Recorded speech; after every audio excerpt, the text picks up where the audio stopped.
I'm so excited to share with you that this podcast is sponsored by The Real Real, the best place to shop authenticated luxury bags, clothing, watches, and so much more. I love scouring The Real Real for new pieces. There are 10,000 new items every day, and they do their daily drops at 10 a.m. and 7 p.m. Eastern Time. So you can shop and sell at The Real Real, which is great because you can use those earnings to buy something special. I just bought a gold Fendi bracelet, a hinge bracelet. I can't wait to wear it. The Real Real is attainable luxury that upgrades your personal style. With up to 90% off retail, you can finally have the pieces that you've been dreaming of from brands like Gucci, Fendi, and Prada. So The Real Real is the world's largest and most trusted resource for authenticated luxury resale. With thousands of new arrivals daily, no one does resale like The Real Real. And now you can get $25 off your first purchase when you go to therealreal.com/Kate Casey. That's therealreal.com/Kate Casey to get your $25 off. Start shopping at therealreal.com/Kate Casey. Now, we both know that shopping for a rug can be challenging. You've either got insanely expensive handcrafted rugs or the mass-produced alternatives that won't hold up. But that's where Revival Rugs comes in. Revival's founders didn't want to spend thousands on a new rug, but they didn't want to settle for less either. Revival is a global company with teams in the U.S. as well as weaving regions in India, Turkey, and Morocco. Revival works with artisans to preserve rug-making traditions and pass on this value to you. Eliminating middlemen allows them to remove steep markups, giving you amazing value at incredible prices. And Revival's popular washable rugs have the look and feel of a real rug, so you don't have to sacrifice style for convenience. And my favorite, which I ordered, is the sweatshirt rug, and I also love the stripe rug. So spruce up your space with Revival Rugs. Visit revivalrugs.com/realitylife and use code KateCasey20 for 20% off your first order. That's revivalrugs.com/realitylife, code KateCasey20. One more time, revivalrugs.com/realitylife with code KateCasey20 to save 20%.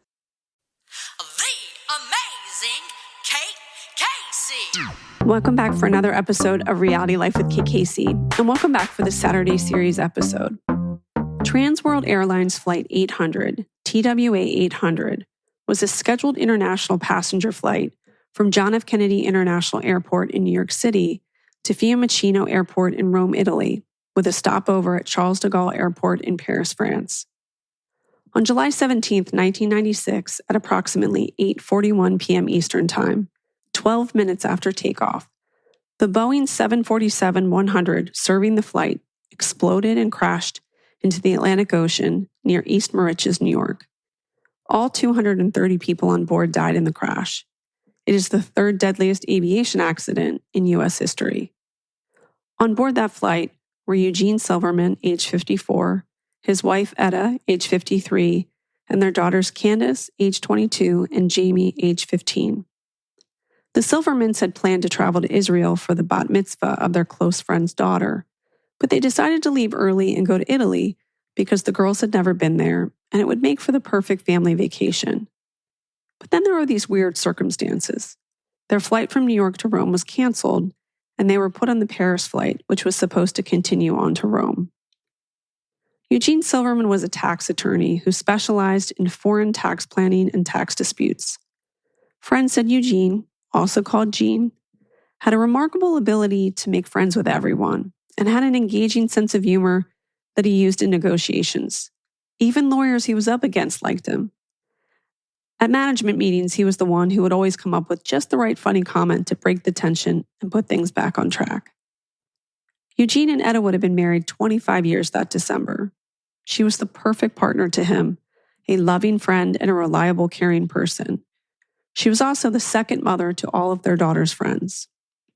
Candace recently graduated with honors from the University of Southern California, where she studied English and psychology, and Jamie attended school at the Stephen J. Weiss Temple in Los Angeles, where the family was active. There were more than 1,500 mourners that attended the Silverman's memorial service. Sasha Williams and Candace Silverman became instant friends at USC, Alpha Chi Omega sorority sisters. On July 17, 1996, Sasha had been uncharacteristically home from work, so she could answer a phone call from Candace before she boarded the flight. In reflection, the conversation was bubbly, just like Candace. She was the last to speak with her before she boarded the plane. College friendships are so special. It's such a seminal point of your life. You're building your own ideologies, transforming into the young adult that you will be. I'm so grateful to Sasha for sharing her story about her friendship with Candace and of Candace's legacy and that of her family. At the end of the episode, I asked Jonathan Mark to join us, and as you will hear, he helped Sasha connect with spirit. My heart is with all of the families and friends that lost loved ones on TWA Flight 800. Here's my interview with Sasha. Welcome to the show. Thank you. Thank you for having me. Tell me a little bit about your life. Where did you grow up?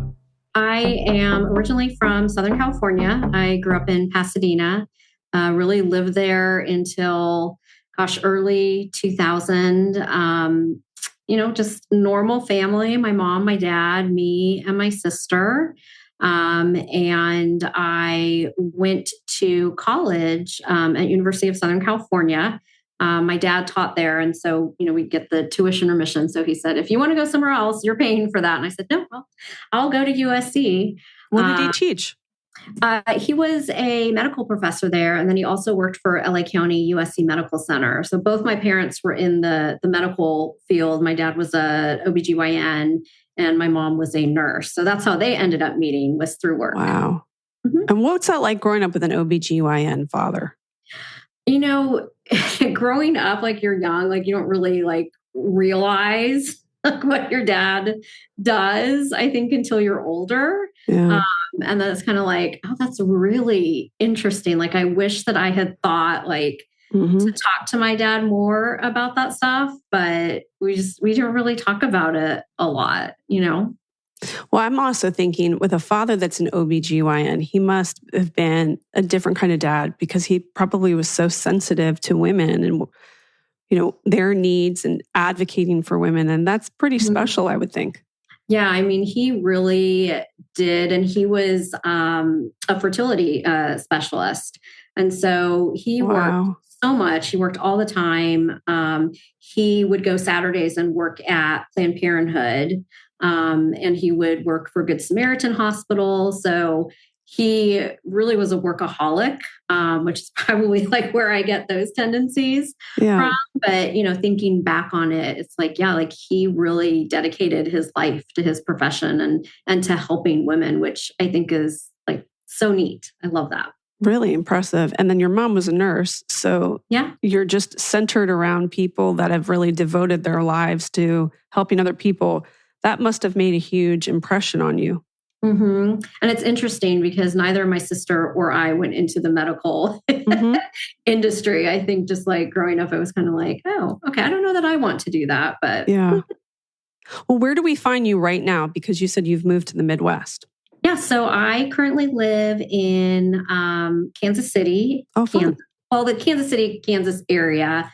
Not Kansas City, Missouri. So we've lived here since about 2020. We moved here for my work, and we've lived in the Midwest since 2017. We lived in St. Louis for a little bit, and now we're here. So I'm hoping one day to get back to a warmer climate. And I'm not really a big fan of winter, but this is where we are now. So I make the best of it.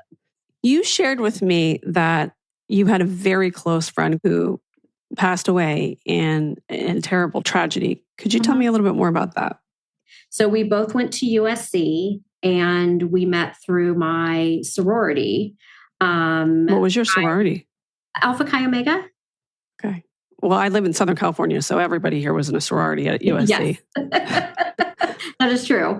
So I, when I went to college, I went through the traditional recruitment in the fall and joined Alpha Chi Omega. And then I remember we had this process after formal recruitment. You could do, I think it was called continuous open bidding at the time, and you could have someone pledge after formal recruitment. And I remember the person who was in charge of recruitment talking about this girl and really making a big deal about her. And I was like, who is this person?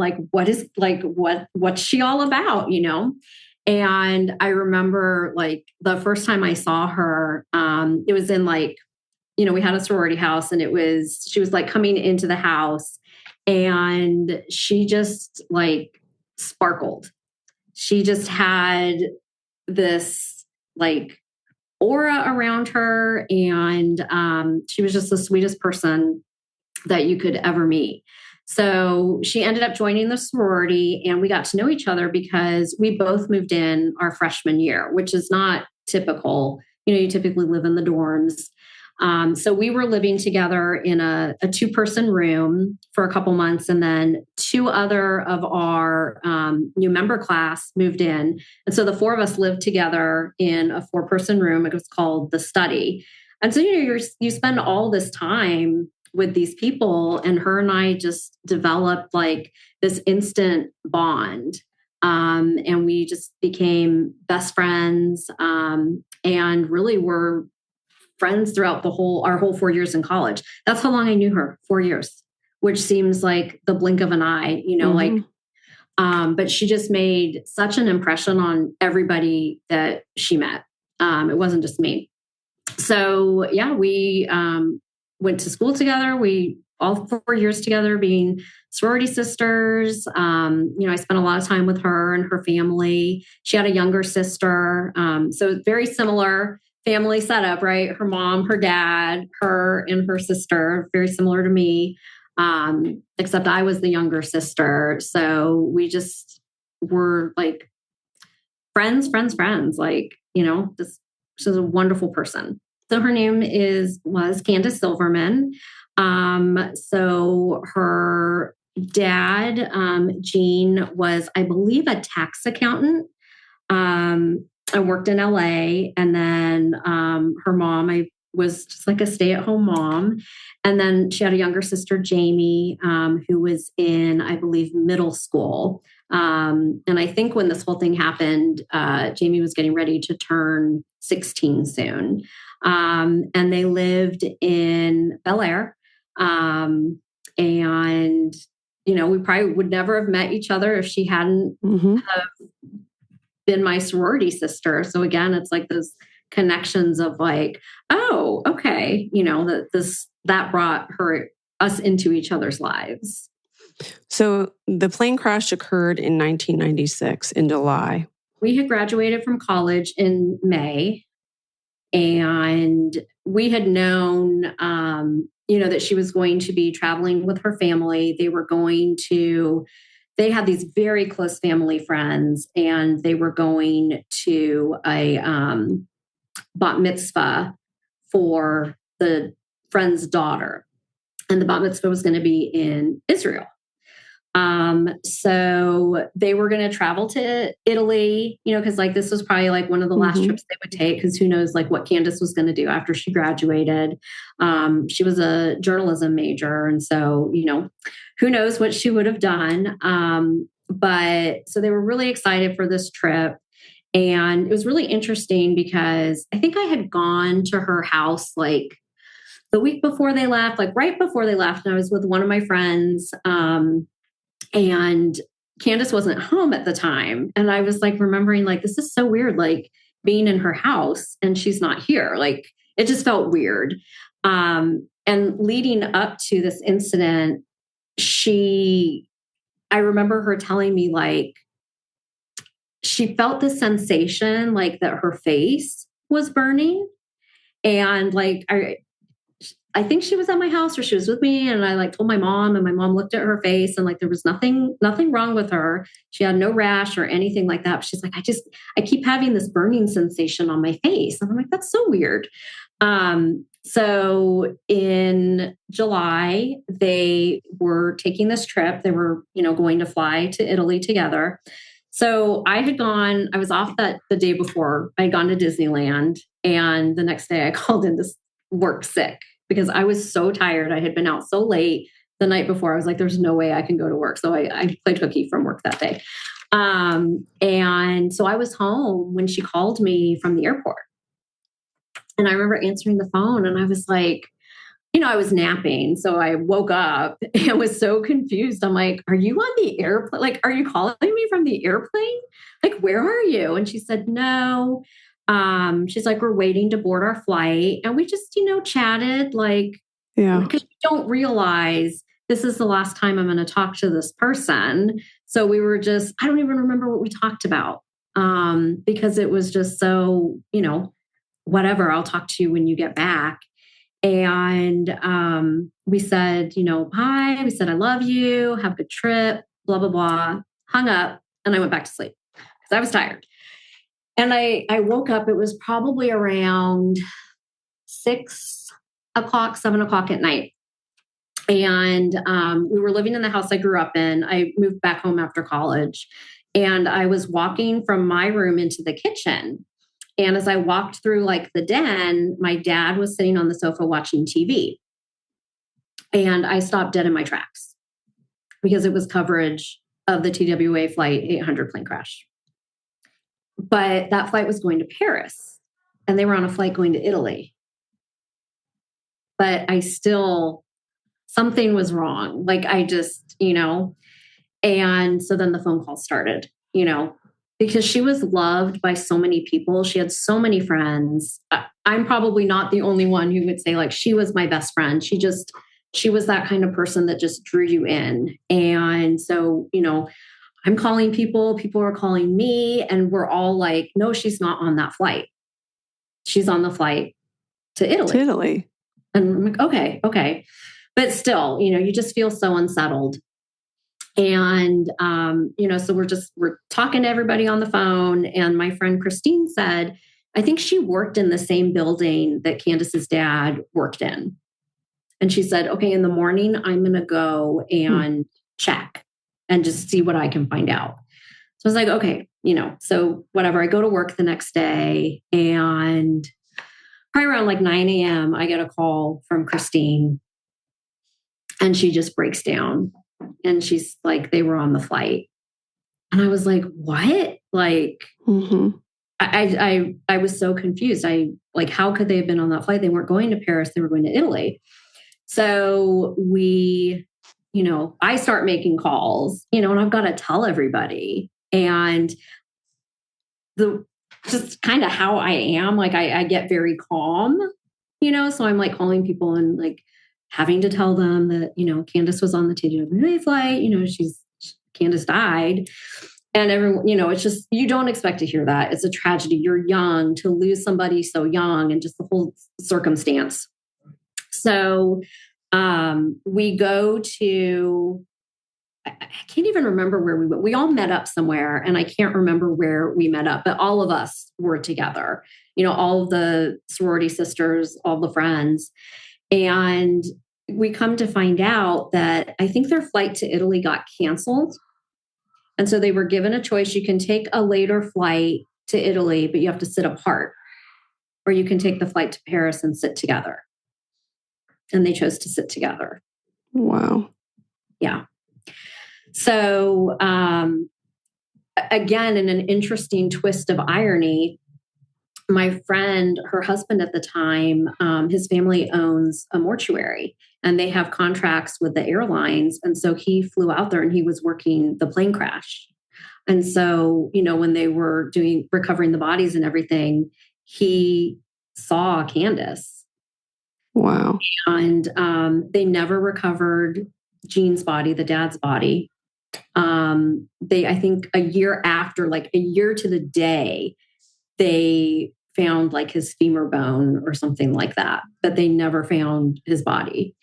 And so it's just interesting, I have these dreams where like she somehow survived, and I'll dream about her. And sometimes it's like she's young Candace. I think my most recent dream was like she was like, the age she would be now. So another interesting thing, because I don't think their luggage made it on the flight. And so it got shipped back to her house. And so, we were able to like go through, and her family friends let us take anything we wanted as a memento. And I found this card that I had written her, and I can't remember all of the card said, and I was trying to find it, but I was running late this morning. But it says something about like angels.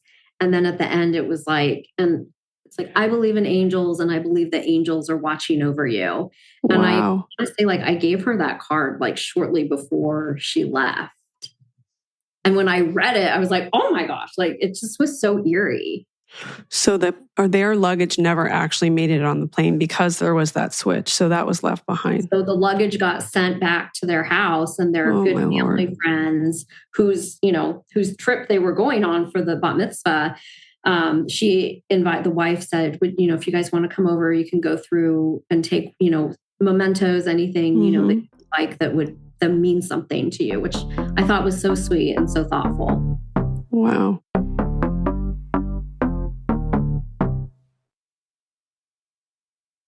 Craving your next action-packed adventure? Audible delivers thrills of every kind on your command, like Project Hail Mary by Andy Weir, where a lone astronaut must save humanity from extinction, narrated with stunning intensity by Ray Porter.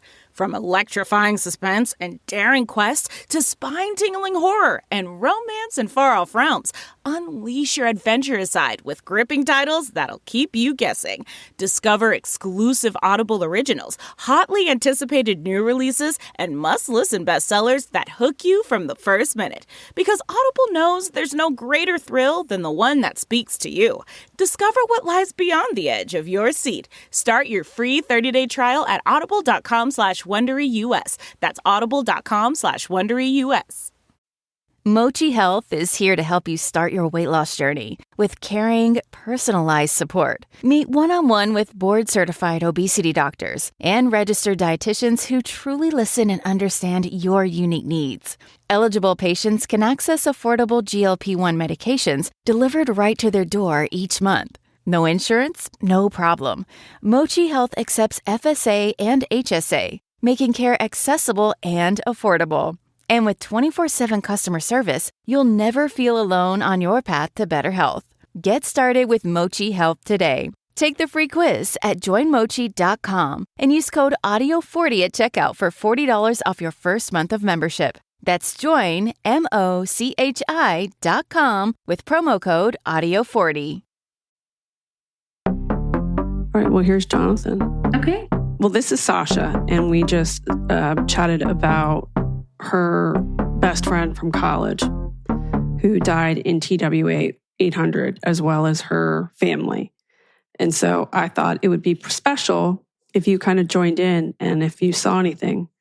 Obviously, it happened in 1996, so quite some time has passed. Yeah. Does she have a sister? Yes, she had a younger sister. Now, do the parents and them have the same initials? Like, are they doubled initialed? Her mom's is ES. His full name was Eugene. He just went by Gene. So both the parents would have been ES, now that I think about it. And you were friends with Candace? Yeah. Mm-hmm. Well, there's a couple of things because she's coming through basically saying that, was she supposed to go there? Was this a last minute trip? So they were supposed to fly to Italy, but their flight got canceled. And so they flew to Paris instead. Yeah, because basically what she's coming through and what she's saying to me that you must have been one of the last people to actually speak with her. One of the last people. And what she's also saying too is that she needs everyone to know, like, it happened so fast and it happened so quick. And also,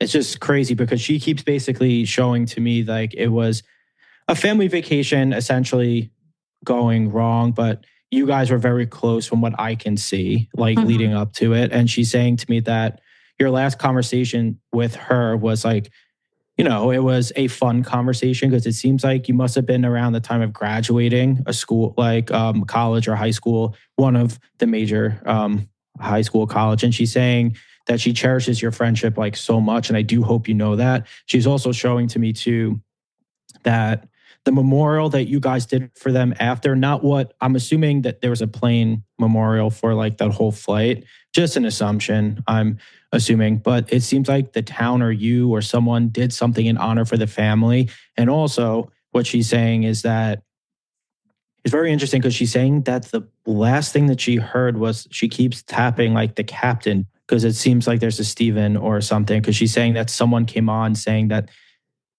the numbers are insane. Like there's malfunctions in like the cockpit, it seems. Oh, wow.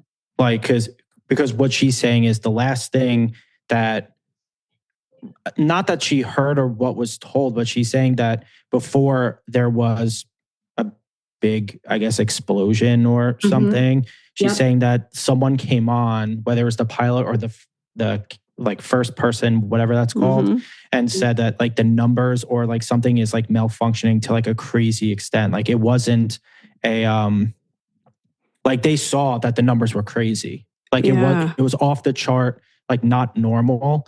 And because she's saying to me that she's at peace and she needs you to know that. And she's thankful that you're bringing this story back up, because it seems like it was big at one point and then it kind of, I guess, got more quiet as time went on. And I do know that like other stories happened. This seems a little bit different because she keeps saying outside sources, and I'm not blaming the government or anything, but it does seem like the government of such like really tried to move past this tragedy like a little bit faster than it should have been. Like there should have been more coverage, more investigation in different ways. Because she's also saying to me too, bringing up this story is, and she's thankful for that. She's thankful for that the story is coming back up and being put on a platform just to talk about. And she's also saying too that for her to be like with her family, I know it's like super tragic that they all passed away, because it is, but she's content with them. Like she needs you to know that. And she needs you to know, like, I guess you guys had plans when she was coming back to hang out, I'm assuming, or to do something, because she's saying that she's sorry she didn't make the plan, whatever it was. And she's smiling and laughing. She also has a very unique and special like giggle and laugh, because that's what she's doing. But she's also like super sarcastic also. So she's not like she's being sentimental, but she's also like coming in being like very sarcastic too at the same time. But she's, how little was her sister, or how much of an age gap was there? So when Candace was, when we graduated from college, Jamie was 15. I don't know if she had turned 16 yet or not. Okay. She was getting ready to turn 16. Yeah, well, she's just saying that her little sister got robbed of a college experience. So I didn't know if she was just about to go to college, but she also seems like she's a little bit of like a fireball, a little bit like a Spitfire. Like they both kind of seem like that. The parents seem insanely chill, like very, very chill. And then the kids seem very like Spitfire-y. Like they can definitely hold their own, but she is doing okay. But she is, I'm not going to lie when I'm saying this, like she's a little frustrated that the story got pushed. Like, I don't know how to explain it. Like, again, like I know things happen throughout history where there's tragedy and stuff. This seems like she's pissed at how fast it went and how they only investigated certain things and then stopped. Like if a case was trying to be reopened, it's like there's more like caution tape around it so they don't go into it, it seems. But she's saying that the truth will come out soon. Does it seem like a malfunction because the captain's coming over saying there's something out of whack, or was it like something was planted in the plane? There were, I remember, conspiracy theories that it may have been a missile, but they had gone back to the government report saying that it was a plane malfunction. Yeah, it doesn't look like it was a missile but it could have been something was planted. It could have been something like that. It's just the numbers from what either the captain or the first person like next to the captain was saying that it was like the numbers were like, he keeps going like this. It's like, it was skyrocketing high. Like it wasn't a normal number. And then all of a sudden, boom, gone like that fast.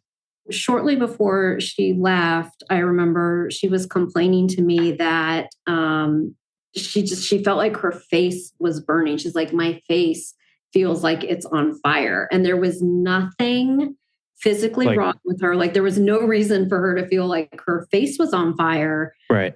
So I didn't know, premonition. Yeah, it probably is. I think she probably misinterpreted what it was. And I think it'd be so hard to you know, when your face is like tingling and it feels like it's on fire, to know that that's going to translate over to like a plane and stuff. But I wanted to ask you, is her parents like not immigrants, but are they from like, is her like extended family from, not like we all came here on like, Right. like the ship, but like she keeps saying like she has like a traditional family, like a very traditional valued family. And yes, they are very chill, but I wanted to ask because the dad is just so chill. But he seems very I don't know if they're Jewish, Catholic, or whatever. Jewish. Yeah. Jewish. So we have that in common. I feel like I can kind of tell because she's talking to me about like the Jewish traditional values of things. And that's why I wanted to bring that up in the way that I did just before. Because she's saying to me that you know, it's kind of like she's joking. She was like, I'm a bad Jew, is what she's saying. Like, you know, like as like a joke. It's not like serious, but she's saying that she liked to have fun as like a bad Jew. It's kind of like if her family did like Shabbat or things, and she's saying that she would rather go out than do like Shabbat or like, that's what she's referring to me about, like the traditional side of the father. But he seems so chill, like I said, like he's such a chill guy. Now, I'm so curious about the captain. He's the one who keeps like talking to me about the numbers and her too, like skyrocketing and then dipping. Oh boy. Oh gosh, what? TWO Flight 800, the flight crew consisted of Captain Ralph Kevorkian and Captain Czech Airman Steven Snyder. From what I'm seeing, it's just like the numbers were completely malfunctioning. But someone from what she's showing to me, someone like, you know how like on planes they do like, guys, like fasten your seatbelts, get back in your seat, it's gonna be turbulent, whatever. It seems like someone went on and said that the numbers are like very weird or something's very off. Like someone said that because she's saying that everyone got very confused and then snap your finger, something happened. Like it was a very fast translation of that, like on the plane.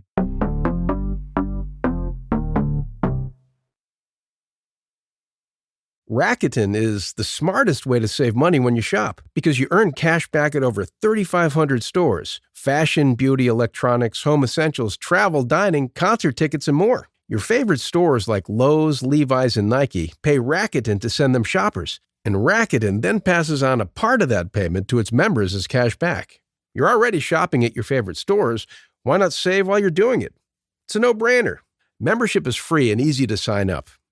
Get the Rakuten app now and join the 17 million members who are already saving. Cashback rates change daily. See Rakuten.com for details. That's Rakuten.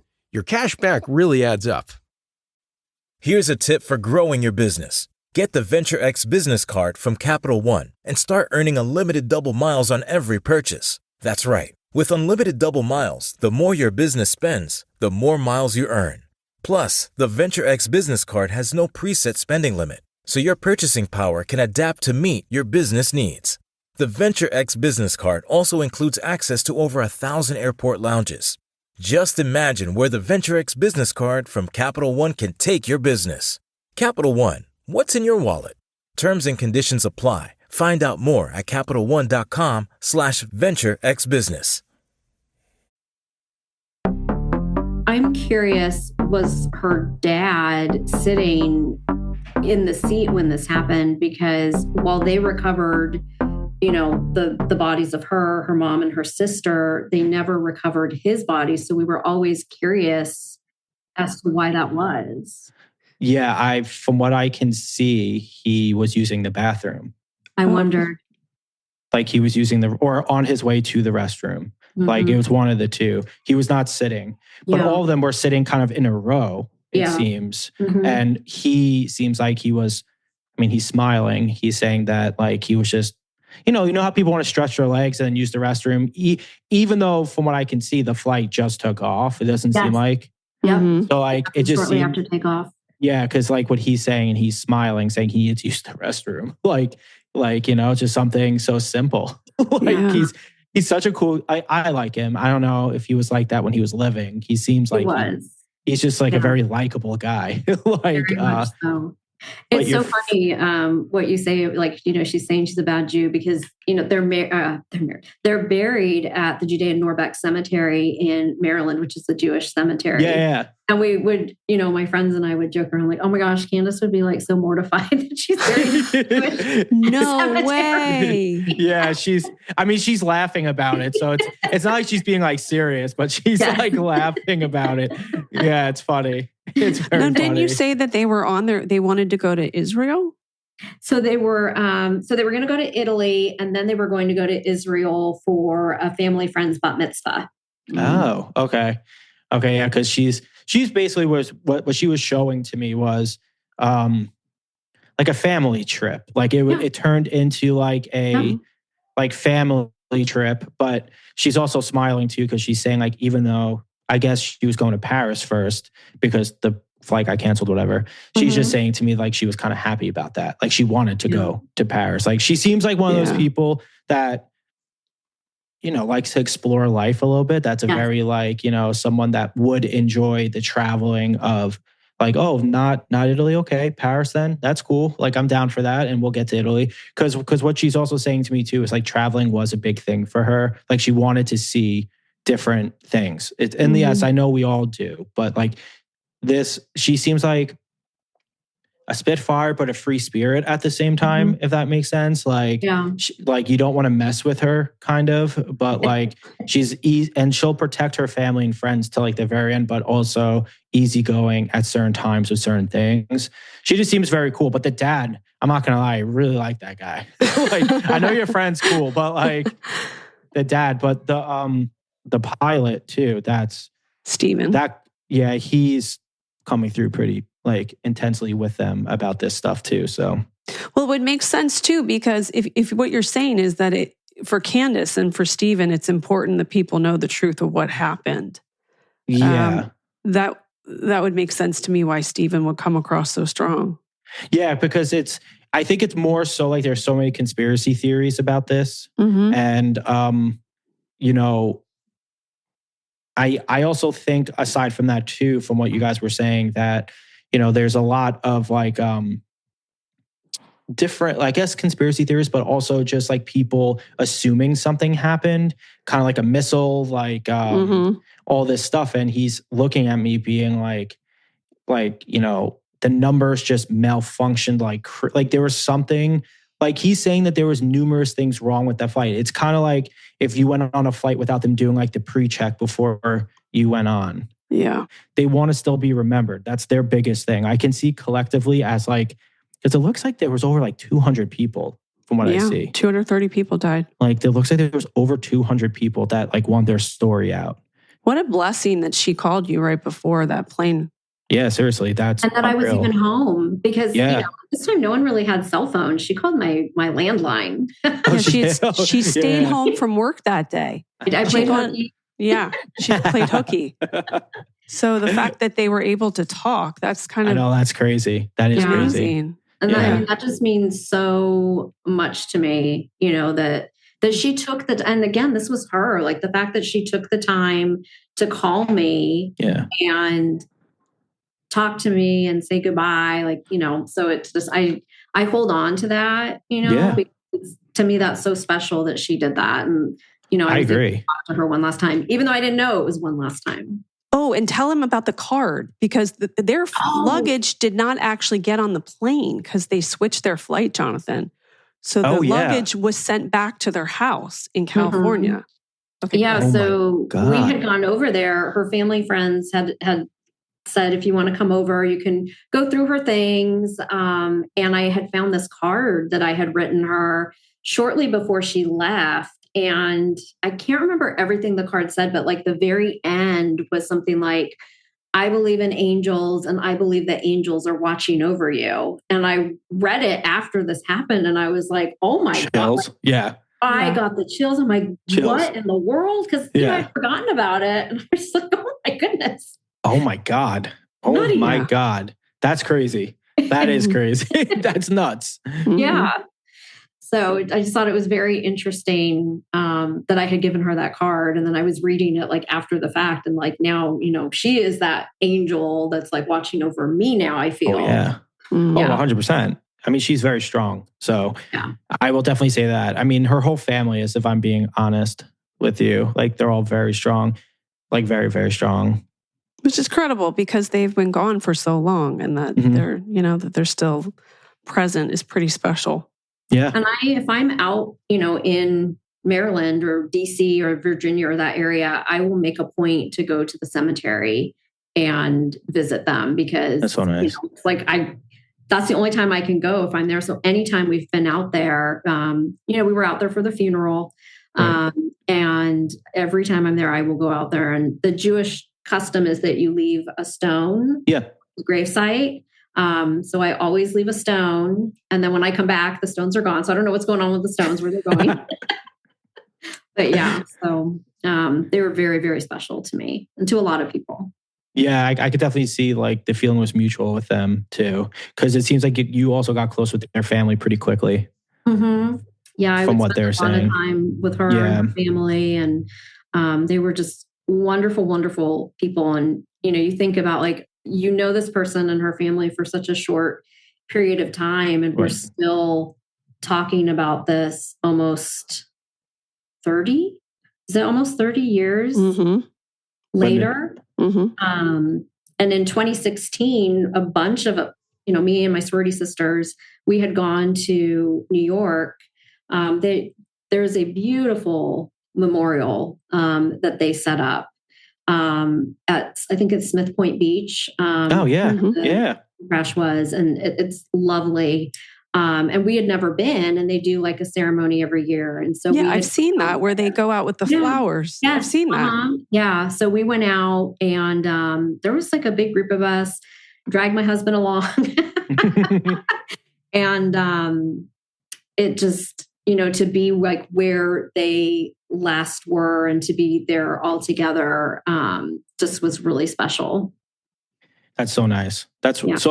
So with the memorial, is it like similar to like a plaque with the names on it? No, it's like this huge curving wall. Yeah. And it's kind of got like a wave on it. And then every person who was on the plane, their name is etched into this wall. Oh, yeah. It's so interesting because when you look at where their names are, the three of them are together. And then the dad, Gene, is like, it's do, and then it goes to the next row, which is so eerie considering that he wasn't sitting with them. Right. It's just so interesting because we're like, why aren't all their names? Like, we wish they were all together. But he's like, oh my God, I didn't know that. He's like, I had to go to the bathroom. He's like, I had to pee. Like, what's the big deal? Like, I don't understand. Like,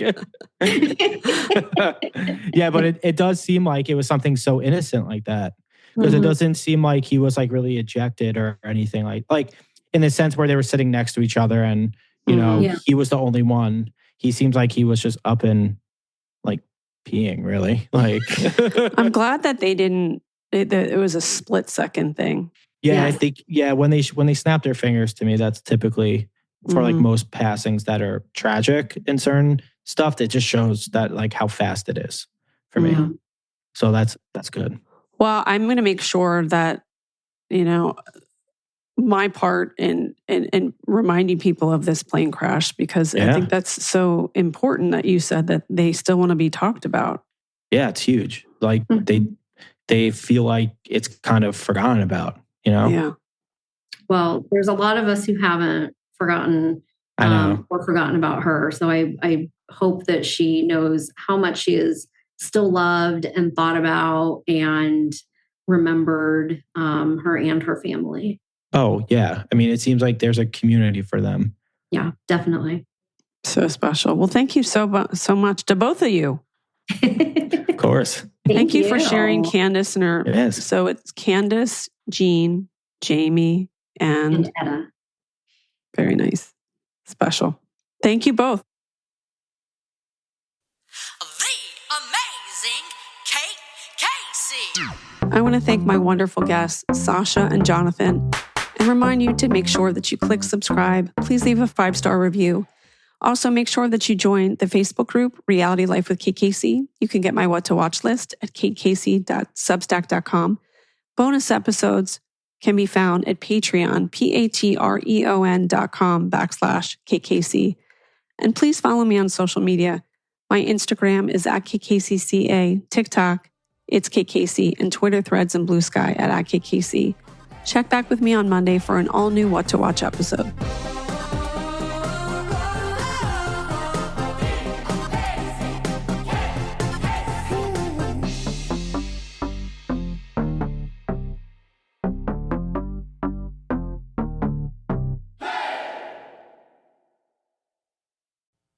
Hey, I'm Cassie DePeckle, the host of Wondery's podcast, Against the Odds. In each episode, we share thrilling, true stories of survival, putting you in the shoes of the people who live to tell the tale. In our next season, it's February 14th, 1979. Elmo Wortman and his 3 children are stranded on a remote Alaskan island after a massive storm destroys their sailboat. Miles from help, they have to face the brutal cold with barely any food, only a sail for shelter, and a leaky plastic dinghy. Desperate to survive, they build a raft and try to reach safety. But as starvation and frostbite take hold and days stretch into weeks, their endurance is pushed to the limit. Follow Against the Odds wherever you get your podcasts. You can listen ad-free on the Amazon Music or Wondery app.